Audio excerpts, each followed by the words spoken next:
Olá, meu amigo, minha amiga. Estamos de volta com o nosso Portal do José, nesse final de domingão, com muita coisa importante e interessante acontecendo aqui no Brasil, porque, afinal de contas, nós estamos recebendo líderes de grandes nações para a reunião do G20, onde serão deliberadas ali algumas propostas que dizem respeito a direitos humanos, ao futuro da humanidade, às questões ambientais, climáticas e, obviamente, também algumas questões relacionadas a interesses comerciais e interesses geopolíticos no meio dessa história toda. Mas tem um penetra, né? Está chegando agorinha aqui no Brasil, que é o nosso vizinho aqui argentino, que veio para tumultuar. Sequer irá conversar com o presidente Lula, mas vai puxar um saco ali do Xi Jinping, que é a reunião mais importante que os argentinos estão querendo fazer, logo com quem ele dizia que nunca faria nenhum tipo de acordo, porque ele não conversa com comunistas, ele só faria algum tipo de acordo com aquilo que ele chama de mundo livre. É um psicopata, é um palhaço e é um pilantra. É o que a gente pode chamar alguém que se comporta dessa forma tão irresponsável, alguém que está ferrando com o povo da Argentina. Bom, ainda estão repercutindo as declarações de Janja e eu vou trazer aqui para vocês mais uma questão, né, que mostra que nós aqui, conforme eu disse para vocês mais cedo, nós temos todo o direito de fazer esses reparos, essas críticas a qualquer pessoa que esteja no entorno do governo Lula, dentro do governo Lula, porque nós fizemos muitos esforços para que esse governo estivesse ocupando a posição que está. E a gente não pode deixar justamente as pessoas que agrediram tanto a nossa sanidade física, a nossa sanidade mental, a nossa democracia e que estão em vias de ir para a cadeia, tumultuarem o nosso país por conta de uma situação como essa. Eu vou conversar com vocês sobre essas questões todas, mas antes de mais nada, é sempre muito importante, você que está chegando agora no nosso portal e ainda não nos conhecia, para que, em primeiro lugar, você se inscreva aqui conosco, que conheça também os nossos outros vídeos. Se você gostar, compartilhe, recomende e nunca se esqueça de dar o seu joinha, mandar o seu comentário, se puder, venha também para o nosso clube de membros. Você aqui é muito bem-vindo e muito bem-vinda. Gente, como eu sempre faço com vocês aqui, domingo é dia de resenha, da gente acompanhar aqui os fatos que estão nos jornais. Mas o que está acontecendo no G20 está ganhando mais proeminência, pelo menos aqui nas redes sociais.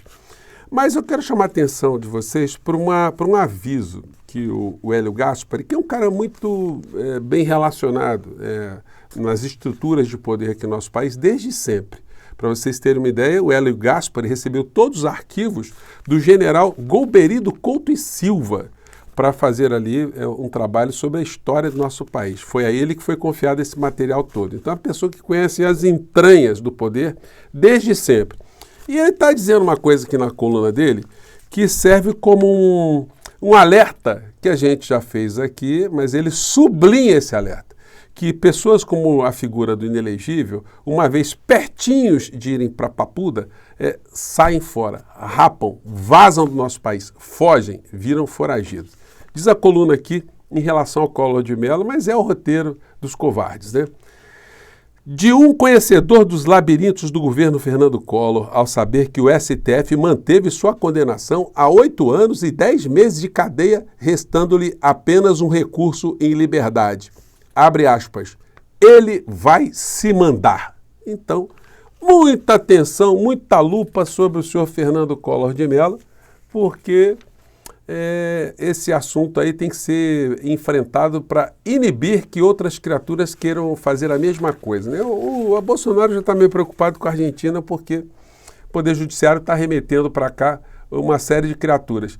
E o Dudu Bananinha mais cedo, ele falou, escreveu que está fazendo gestões com o governo argentino, embaixador da Argentina, enfim, para tentar barrar a vinda dessas pessoas ou a remessa dessas pessoas para o Brasil. Só que tem um negócio, se elas não vierem para o Brasil, elas ficam presas na Argentina.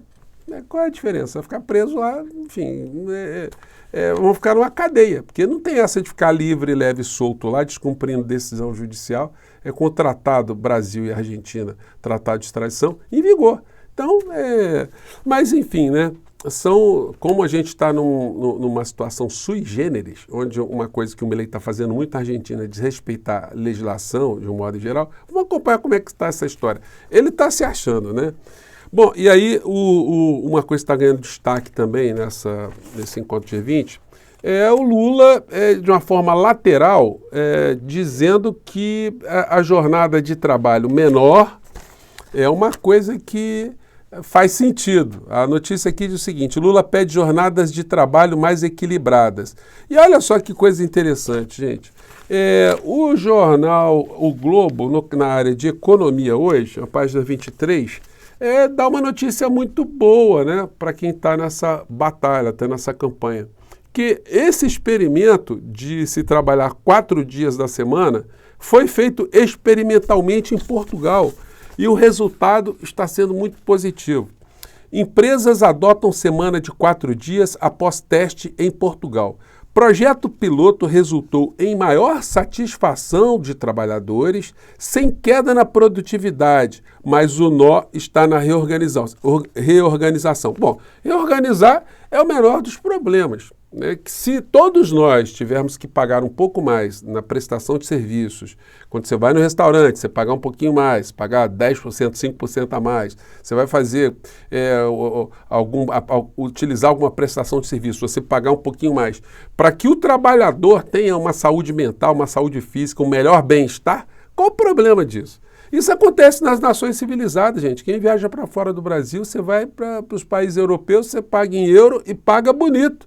Você vai para fora em países que pagam, que tem a moeda com parâmetro no dólar, você paga e paga bonito. E aqui no Brasil, você quer pagar de uma forma mais baixa para que as pessoas passem necessidade, que tenham uma vida ruim, tenham uma vida sem qualidade alguma. Então são coisas para a gente debater, mas o mundo está caminhando nessa direção. E essa proposta aí, bom, ainda bem que o presidente Lula entrou, ainda que lateralmente, nessa discussão. Vamos ver como é que vai evoluir essa história. Aqui no Brasil está ganhando cada vez mais adesões. Depois que passar o G20, certamente o noticiário vai voltar a essa questão. Aqui na coluna da Miriam Leitão hoje, ela chama atenção para esse fato aqui: o Brasil deixará legado no G20. Qual o legado? É que pela primeira vez uma questão social foi colocada de maneira muito frontal pelo presidente Lula, que é a proposição da formação de uma aliança, de um grande fundo para combate à fome nos países em desenvolvimento. E isso é uma coisa que deixa de ser apenas um mero discurso para se converter numa política global, uma política que vai ter ali os seus órgãos interagindo para essa finalidade. Agora, internamente aqui no Brasil, o que é vital no meio dessa história? É que haja uma continuidade numa política humana, numa política de direitos sociais, de compreensão da realidade, que está sendo implementada no governo Lula. Porque se entrar um Milei da vida, um Bolsonaro da vida, um Marçal, um Tarcísio da vida, uma criatura dessa qualquer, esses direitos todos eles são jogados na lata do lixo. Então a gente acaba reatando uma série de articulações no plano internacional e aqui dentro, se a gente tiver algum tipo de desguarnecimento, a gente entrega literalmente o país para bandidos. Por isso eu tenho cobrado, muitas pessoas até pegam no meu pé aqui no nosso portal. Eu lendo os comentários de vocês, muitas pessoas falam: José, você está chamando muita atenção da área de comunicação do governo Lula, você vai ficar rouco. Gente, eu posso até perder a voz, mas eu tenho que continuar cada vez mais chamando atenção para esse tipo de ponto fraco, que é a comunicação, não a comunicação institucional. Porque se o governo faz uma licitação, bota um monte de propaganda em tudo quanto é lugar, mas isso não politiza as pessoas. Isso não desperta reflexão. E tem outra coisa: esse tipo de mecanismo não possibilita que o presidente da República escute a sociedade. É fora do período eleitoral. Então, gente, a gente tem que insistir aqui cada vez mais, a gente vai somando vozes aqui e muitas vozes acabam fazendo até ouvidos que estão mais mocos se manifestarem, né? Então, nosso propósito aqui é fazer com que o presidente da República escute essa situação nevrálgica, que abrace essa área de comunicação com muita força, porque senão nada do que está sendo feito agora acaba tendo algum tipo de desdobramento, porque caindo nas mãos de psicopatas o negócio fica complicado.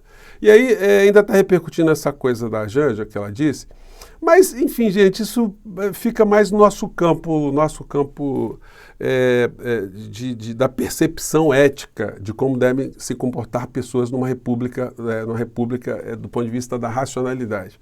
Mas essa gente que está fazendo muitas críticas, eles esquecem de coisas assim bizarras que aconteceram no Brasil. Bolsonaro critica caso Janja Mosque, mas em seu governo chegou a ameaçar Biden com pólvora. Essa foi uma das situações mais patéticas, né, que a gente viu no Brasil. Se você não se lembra, vamos ver aquele o Bolsonaro dando aqui a ameaçada aqui no Biden. Vamos pegar aqui.